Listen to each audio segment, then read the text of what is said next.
4000 கோடியில் வெள்ள நிவாரணம் பணி நடந்துருச்சு. 65% முடிஞ்சிருச்சு, 75% முடிஞ்சிருச்சுன்னீங்களே, தண்ணி வடியிலேயே, பணம் எங்கே போச்சுன்னு கேட்டார். பாவம் அவருக்கு தெரியல. பணம் எங்கேயும் போகல சார். சுட சுட சாம்பார் சாதமாக ஜனங்களுக்கு கொடுத்துட்டாங்க. கார்ப்பரேஷன் ஸ்கூலில் தங்க வைப்பாங்க. சூடாக சாம்பார் சாதம் கிளற ஃபோட்டோ வரும். முதலமைச்சரோ துணை முதலமைச்சரோ டேஸ்ட் பண்ணுவார். தங்கியிருக்கிற இடங்களுக்கு அனுப்புவாங்க. 4000 கோடி போச்சு. இதுதான் சாம்பார் சாத கணக்கு அது.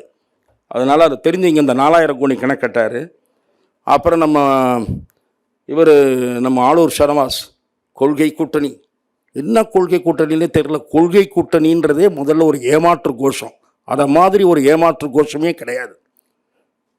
நான் சொன்னால் பழைய விஷயங்களுக்கெல்லாம் போகிறீங்கன்னு போன மேடையில் நிறைய கேள்வி கேட்டேன். இப்போ புதுசாக ஒன்று கேட்குறேன். இடபிள்யூஎஸ் காங்கிரஸ் கட்சி ஆதரிக்கிறது, வலிமையாக ஆதரிக்கிறது. திமுக ஆதரிக்கிறதா நான் கேட்குறேன். எக்கனாமிலி வீக்கர் செக்ஷனுக்கு 10% கொடுப்பதை காங்கிரஸ் கட்சி ஏற்றுக்கொண்டு வழிமொழிகிறது. சனாதன தர்மம் குறித்து துணை முதலமைச்சர் பேசிய கருத்தை நாங்கள் நிராகரிக்கிறோம் சொன்னவர் Jayaram Ramesh. Mamata Banerjee, we are not endorsing his views, it is his personal views. இல்லை என்றால் நார்த் இந்தியாவில் போய் உங்க தலைவரை துணை முதலமைச்சரை பேச சொல்லுங்க பார்க்கலாம்.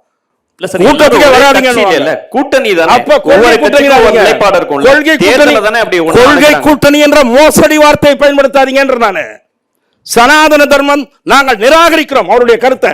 அவரை இங்க கூப்பிட மாட்டோம்ன்றாங்க. எல்லா கட்சிகளுக்கும் பாஜகவை தோற்கடிப்பதும் அப்படிங்கறத அதுதான் கூட்டணி. ஒற்றை புள்ளின்னு சொல்லுங்க.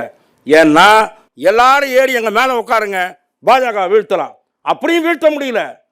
மைனாரிட்டி மக்களும் ஓட்டு போட்டுதான் குஜராத்திலும் உத்தரப்பிரதேசத்திலும் பாரதிய ஜனதா வெற்றி பெற்றிருக்கிறது என்ற பேருண்மையை உங்களால் எத்தனை முறை திரை போட்டாலும் மறைக்க முடியாது.